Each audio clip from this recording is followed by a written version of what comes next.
It's like this glorious, juicy moment that's just between you and the mirror. And you get to look at yourself in the mirror and be like, damn, I look so good. And I don't even have to buy this thing. Oh my gosh, I'm not stuck. I'm in charge of my career. I'm in charge of my life. I'm in charge of what I do in my job. I'm in charge of how I show up in my job. If you were a confident, powerful leader who trusted herself and was so smart and so charismatic and so awesome, what might you do differently?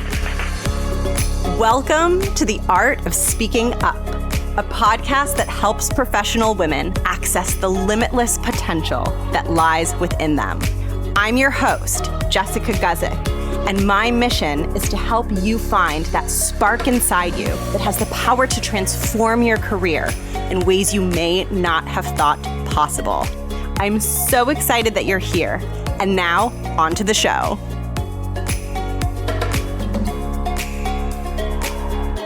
Welcome to the show.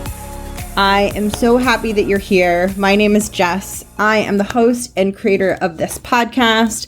I am a leadership coach for women in the 9-to-5 space. I had a really successful career myself in the 9-to-5 space, in the corporate space, and I created a lot of success for myself, even though I struggled with fear and insecurity, and I struggled to have a voice, and I struggled to believe in myself, and I had so much imposter syndrome. I was able to thrive and work through those things over time. And now I dedicate all of my time to helping other women do that and helping you do that and really helping you become a powerful leader. That is what this is all about. And today I'm in part 3 of my not my 3-part series, my 6-part series on confidence. And I have so much to share with you today. So today's episode is all about a topic that I call Confidence 1.0 versus Confidence 2.0. And before I dive into that, if you listen to part 2, I think I confused Snow White and Sleeping Beauty. So I talked a lot about Snow White in part 2, and I definitely meant Sleeping Beauty. So apologies about that, but today's all about Confidence 1.0 versus Confidence 2.0. And if you are on a journey of building confidence, you're trying to find your voice, you're trying to show up more powerfully, you're trying to take up space, you're trying to be known as like a strong, powerful, effective leader, but you haven't quite gotten there yet, this episode is going to help you. This episode is probably going to help you understand why you might not be there yet, why you're getting stuck, and what to do next in order to continue your evolution and to continue your growth. If you are new here, welcome, welcome. I want you to know that in the show notes, you can find so much good stuff. Among that good stuff is my free course called Speak Like a CEO. This is a course on executive presence.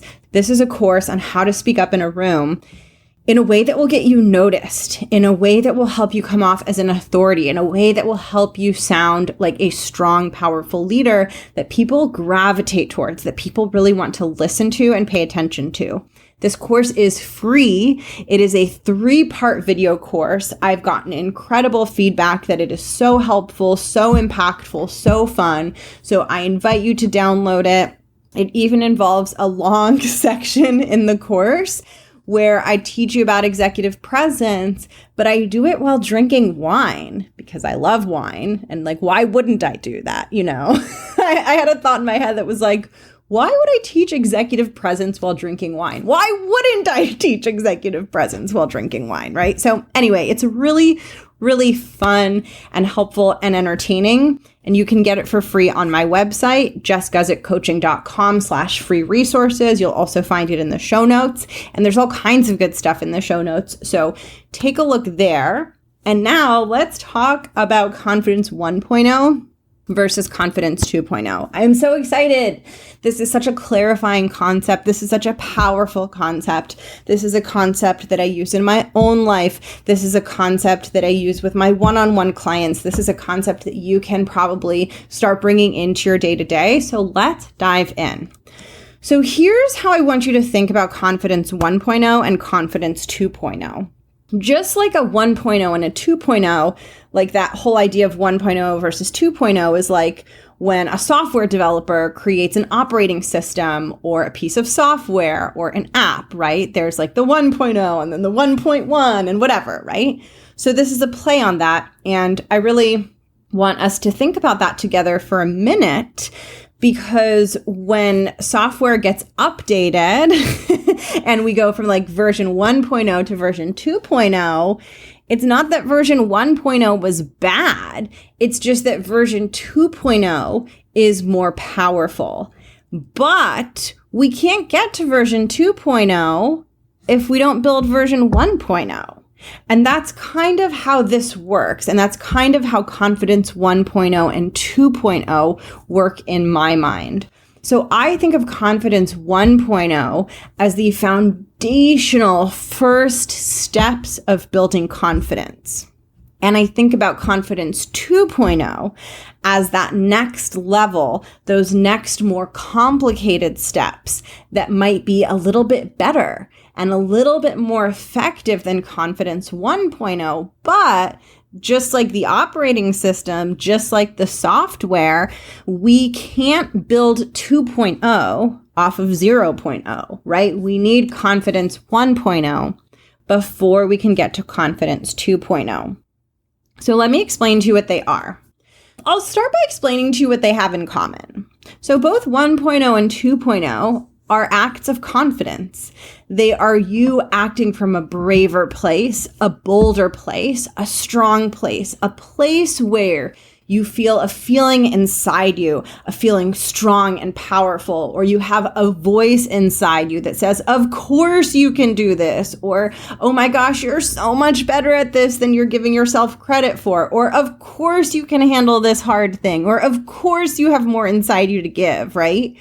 Both of them involve you hearing that, feeling that, and acting from that place of like greatness, that place of like not being in your pattern of smallness, but that place of like acting from the leader who you know you really are and the leader that you are becoming.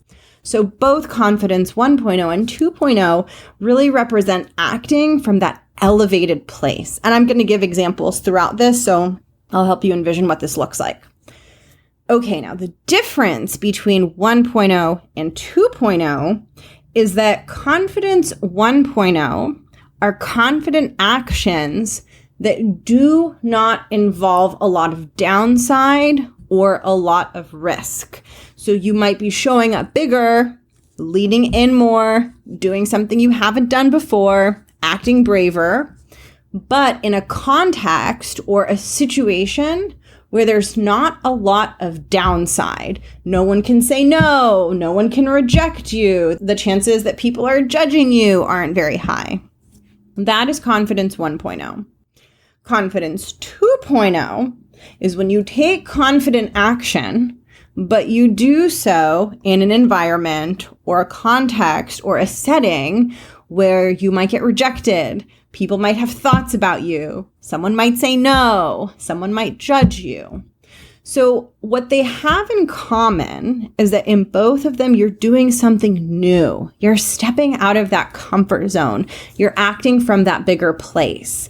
But in Confidence 1.0, you're not taking on as much downside risk, whereas in Confidence 2.0, not only are you taking bold action, not only are you acting in a way that's new and unfamiliar, but you are also acting in a way that is new and unfamiliar in a setting where you are going to be exposed to failure or rejection or someone's judgment or someone saying no. And as you can imagine, those are very different experiences.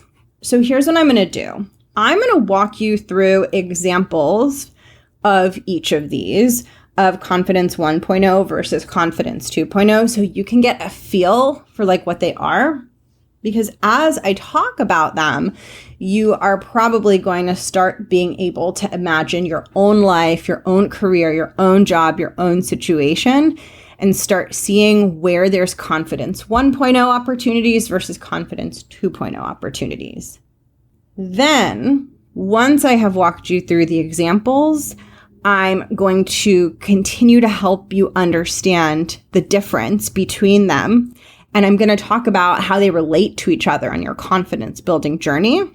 Because just like the operating systems, they build on each other. So we don't want to skip straight to Confidence 2.0, right? We can't skip operating version 1.0. And even though 1.0 is never the best version, right? We have to make it to get something better. And I think that's so important because I think so often when we're growing and we're creating that new operating system of ourselves and our professional evolution, we want to go fast and we want to skip the not fun parts. And we don't ever want it to feel wonky or bad or not great. But this is such an important reminder that when you have the patience to allow your growth to really unfold in steps and build upon itself, what you create, what you build is so much more sustainable. I mean, think about software with like this idea of 1.0 versus 2.0. Imagine how many more bugs and problems there would be in the software if a bunch of software engineers just tried to build the most complex version before building the simple version, right? They build the simple version first, and then that has a ton of bugs, and then they find them, and they fix them, and they improve them, and then they're ready for the next version, right? And it's the same with confidence. We really need to give ourselves time and space to work out the bugs. And I'm laughing. You know, if you listen to this podcast, you know that when I laugh, it means I'm laughing at myself and laughing at like thinking of me in my life working out quote unquote bugs. Like there is something, I don't know, maybe I have a sick sense of humor, I don't know, but there is something like weirdly humorous about reflecting on our struggles and like reflecting on these moments and like thinking about them as bugs. It's like, oh, poor Jess. She had a lot of bugs in her operating system and still plenty of bugs, right? But something about that is just making me laugh. But anyway, we need to surface those bugs and work through them so that we can create this smoother operating system. And I almost think of confidence as an operating system, as like this smooth, stable, well-running piece of software.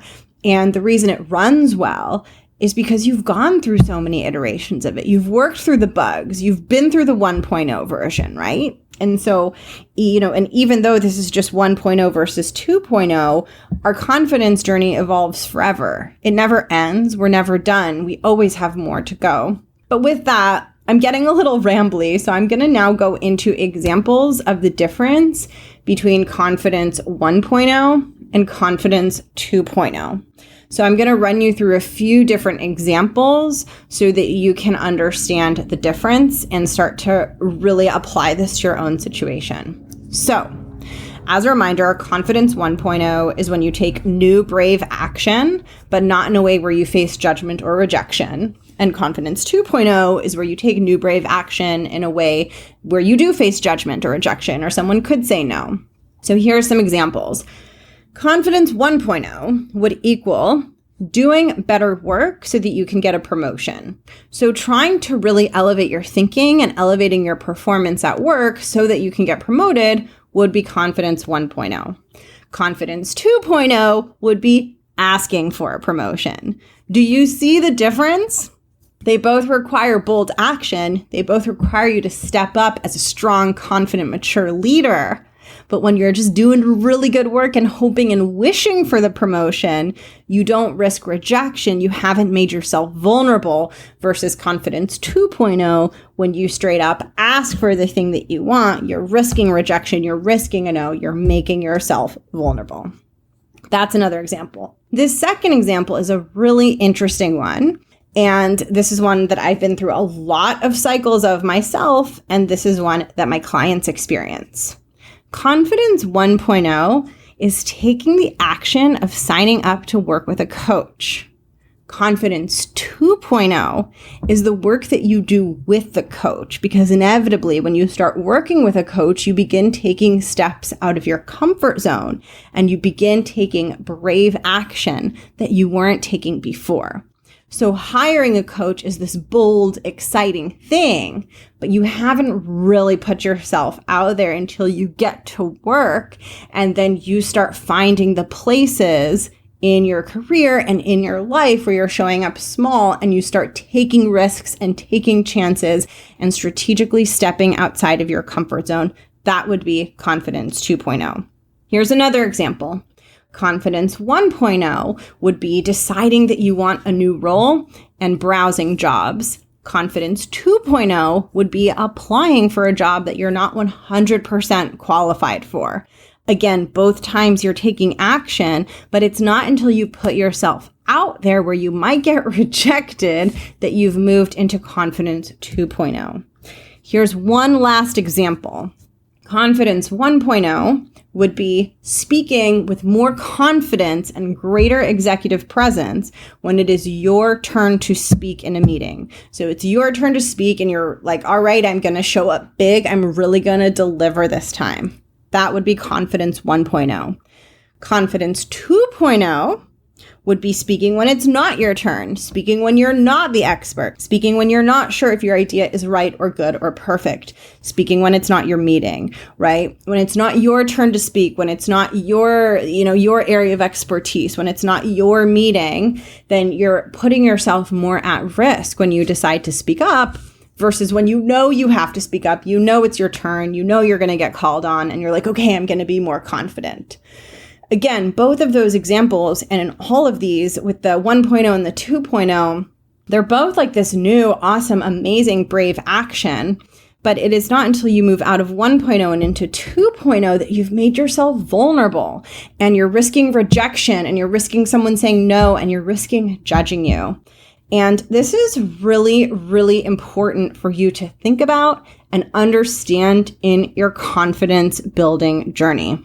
Because 1.0 and 2.0 are both really important. They relate to each other in really specific ways. And if you're like I was in when I started my corporate life and started my first job, I was severely lacking in confidence. I was starting from zero, right? If you're how I was, I do not suggest going straight to Confidence 2.0. And I think one of the biggest mistakes that you can make is to try to rush past Confidence 1.0. And so the first thing that I want to share with you is that Confidence 1.0 is like this beautiful starting ground. It's like this beautiful playground to practice in and start to have those quick wins and start to show yourself that you can do it. You can change. You are not stuck. It is such a beautiful place to do that because you get to change your behavior and try new things and step out of your comfort zone, but in a way that doesn't overwhelm you because you're not making yourself highly vulnerable. And the incredible thing about Confidence 1.0 is there are opportunities to do this all day, every day. Just take any activity that you already do and just ask yourself, how would I do this if I thought that I was badass, right? How would I write this email? How would I kick off this meeting that I usually run every week? How would I make small talk with this person, right? What would I do next in this project? Just take all of the things you already do and ask yourself, if you were a confident, powerful leader who trusted herself and was so smart and so charismatic and so awesome, what might you do differently? And you will get all of your answers for Confidence 1.0. And Confidence 1.0 is fun. It's fun in the same way as going to a store and trying on a bunch of clothes that you're secretly probably not going to buy, but you're just I just want to see how this looks on me, right? You see a dress and you're that's a little out there and I'm probably not going to buy it, but I just really want to see what it looks like, right? There's something so fun in that because you're oh, I get to put this on and have this experience in the dressing room. No one's watching, right?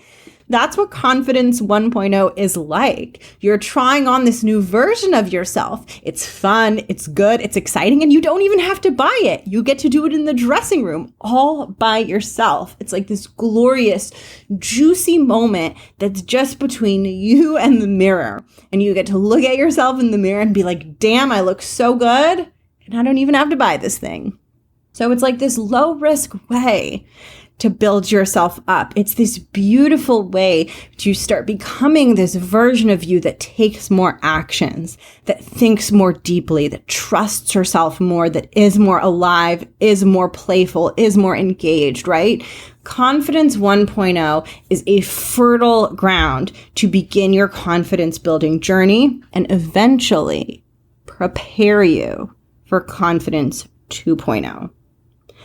Confidence 2.0 is when you take an action that is exposing yourself to that risk, to that vulnerability.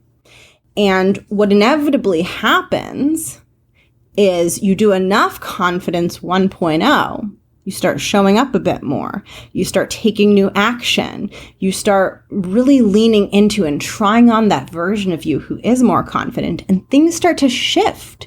You start to feel yourself change. You start to feel that momentum, and you really start to see like, oh my gosh, I'm not stuck.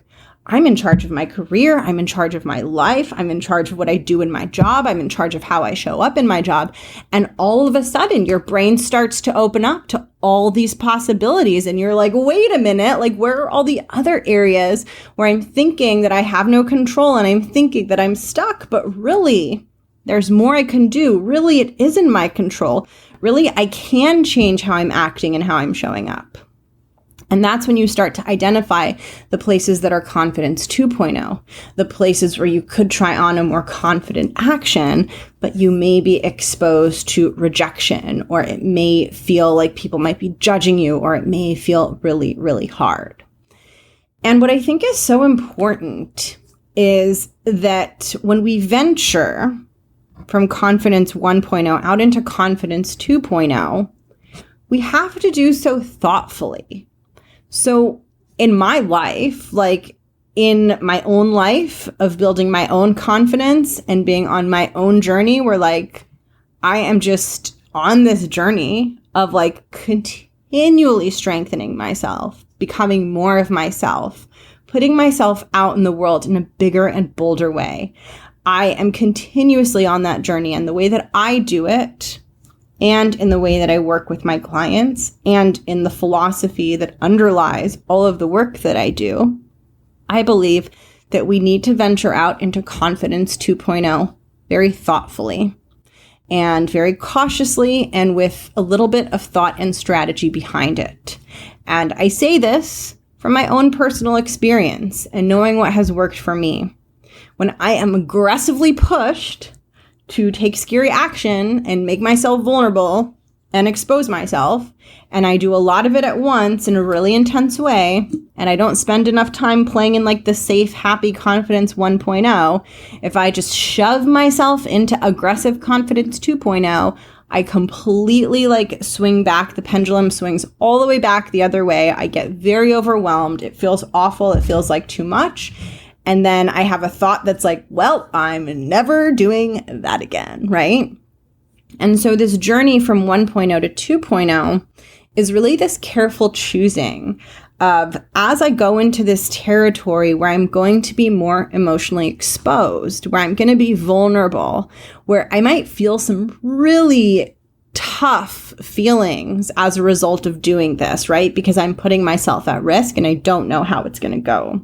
Where is a place in my career where I both desire a change and where I actually feel ready? I feel ready to experience a no. I feel ready to expose myself. I feel ready to make myself vulnerable. Now, this isn't to say that Confidence 2.0 always results in a bad outcome, and that like when you take action from Confidence 2.0, you're like the laughing stock and everyone's judging you and making fun of you and rejecting you, and it's like this horrible nightmare. And that's not quite it. But for you, the experience is still very new and unfamiliar, and regardless of how it turns out, whether you get the outcome or not, whether you get the promotion, whether people like your contribution in the meeting, right? Like whether things turn out the way you hope, you still have to live in the uncertainty of not knowing how it's going to go until it happens.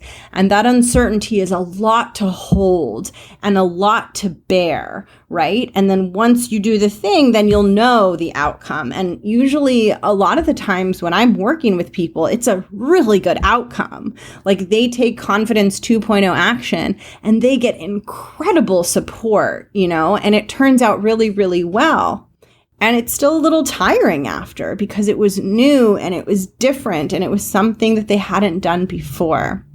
And so with Confidence 2.0, we're really looking to build this strong foundation of Confidence 1.0 to really help you see that you are in control of your life and your career and your destiny, and that you can change and you can exit your comfort zone and you can do new, exciting, powerful things.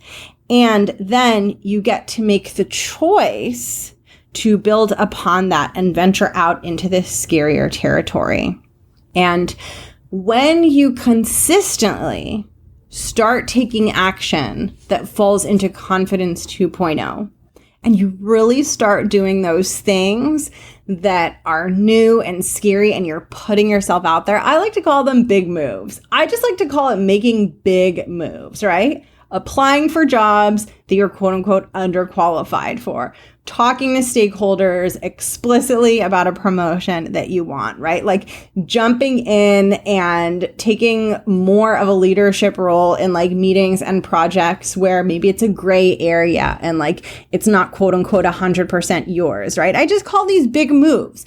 Like when you start making these big moves, it is a little bit like when an earthquake is happening, right? Like it's because the tectonic plates are rubbing against each other. When you start like making those Confidence 2.0 moves, the plates like start rumbling and eventually an earthquake happens. And when I say earthquake, I mean the best possible kind of earthquake. You start getting noticed, you start getting seen, your reputation gets stronger, you get the promotion faster. All of these actions, they add up, they have a result. You might not always get the exact result you want from every single Confidence 2.0 action that you take, right? So there will be times in your career where you apply for a job and you don't get it. You ask for a promotion, you don't get it. But here's why this is so important. When you become the kind of person who always applies and always asks and always does Confidence 2.0, you move ahead and you grow and you advance so much faster than someone who never goes out of Confidence 1.0 and into Confidence 2.0, right? You have exponential growth because you're showing up for the things that you want and asking for the things that you want way more often than other people. And it is the people that are vocal, right? It is the people that ask. It is the people that show up. It is the people that dare to apply for something they're underqualified for. Like it is those people that get the yes faster. They might not get it the first time, but they're eventually going to get it. And you become the type of person that's not so afraid of going for something that you might not get, not so afraid of that conversation with your manager, not so gripped by that fear. When you take these actions over and over again and you learn how to strategically venture into Confidence 2.0 over and over again, the most magical thing happens. The actions that used to be Confidence 2.0 and used to feel so big and so hard and so stretchy and so difficult and so scary, those actions slowly get absorbed into Confidence 1.0 because you've done them, you've mastered them. They aren't so scary anymore. And then all of a sudden, what is possible for you, what your career could look like, what roles are available to you, what salary you can earn, all of a sudden that all starts to expand. You blow off the limits on that because all of this stuff that you weren't willing to do that seemed so scary, you've now done it and it's fine and you can handle it. And you're like, well, now I definitely want something more. Now I definitely want the next thing because I don't even mind asking for this promotion. I'm not even worried about applying for this job. I don't have so much fear and drama and overthinking around it because I've done this before. I've been to this rodeo, right? I've been down this road before. And so the more that you take Confidence 2.0 action, and like I said, I suggest doing this thoughtfully and strategically so that you don't overwhelm yourself. But the more you learn that rhythm and get into that rhythm, the more that your Confidence 1.0 expands to include some of those 2.0 actions. And then you are ready for your next growth. You are ready for your next thing. And your growth can continue. You won't ever run out of professional growth or roles to grow into because you'll just keep moving up. And if you get to the top, you'll just find a bigger company. So if you are up for this journey and if you're like, yeah, heck yeah, I want to challenge myself and see what I can do and like get all the fun perks and benefits that come with becoming like a powerful leader who's on the rise, then like you get to do that for as long as you want to. And I really encourage you not to buy into something that I bought into for so much of my career and so much of my life, which I like to think of as like special snowflake syndrome, which is like this idea that like, oh, everyone else can like make these changes and rise and get these roles and get these positions and have these exciting careers. Like everyone else can have that except me because I have this wrong with me and, you know, I'm different in this way and all these things. And I'm not saying that there aren't systemic inequalities, but what I am saying is I don't want you to compound any inequalities that already exist by thinking that there's some ambiguous, mysterious thing wrong with you, when really there's no rollout there that you can't do. And like, I'm willing to go like toe to toe with you on this. So if you're listening to this and your brain's like, bullshit, she doesn't know me. I am a special snowflake. I can't do this. I am so limited. Like, send me a message. Let's talk about it, because sometimes it's not as true as it feels. And we can get so caught up in our perspective and so wedded to the way that we see the world that we can't see that it's just a way we see the world and it's actually not the truth. And, you know, it's hardest to see that when it's us and it's about us, but it's true. And this is why it can be so helpful to share your limiting thoughts with another human being who can hear them and say, yeah, I know that feels true to you, but it's not. So that wraps up part 3, Confidence 1.0 versus Confidence 2.0. And for you to put this into action, I really want you to just think about where there are more opportunities for 1.0. And I encourage you to like really generously play in the playground of 1.0 until you start to feel a hankering for something more. And as you feel that hankering for something more, then I really want you to identify that like single Confidence 2.0 move that you've been wanting to do forever that you just suppress or ignore or deny. And I want you to start to craft a plan to move closer towards it. And I will tell you, if you're willing to do this, it will be one of the most empowering things. Because once you take a scary action that you haven't taken before, like you are never again stuck in the lie and the false story that you can't do it, right? That's why this stuff is so powerful. It's not just because you ask for a raise once or you do a scary thing once. It's because you do it, right? And now you get to do it forever for the rest of your career. And like, you know that you can. That's why this stuff is so powerful. So that brings me to the end. I hope that you enjoyed part 3. I will catch you next week for parts 4, 5, and 6, which is super exciting. And I hope that you enjoy them. I'm going into what I call the confidence cycle. I'm talking about myths about building confidence, and I'm doing an episode on building confidence alone versus with help and support. So pumped.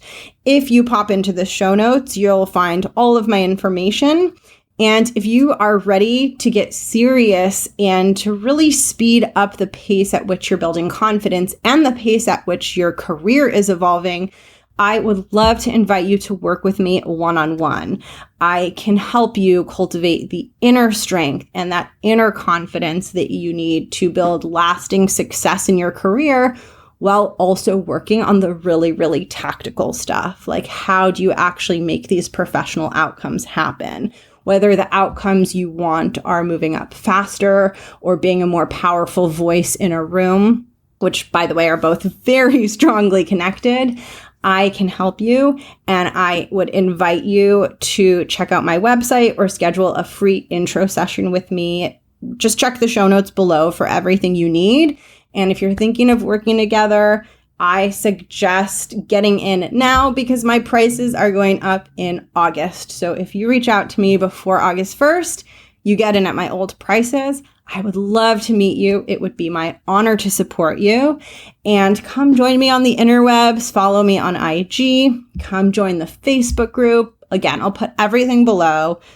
That brings me to the end. This was a fun one. I'm excited to pop back in next week. Have an amazing day. I hope you can get in some good confidence 1.0 and maybe even a little bit of 2.0, depending on where you're at, depending on how the day goes, depending on a lot of things.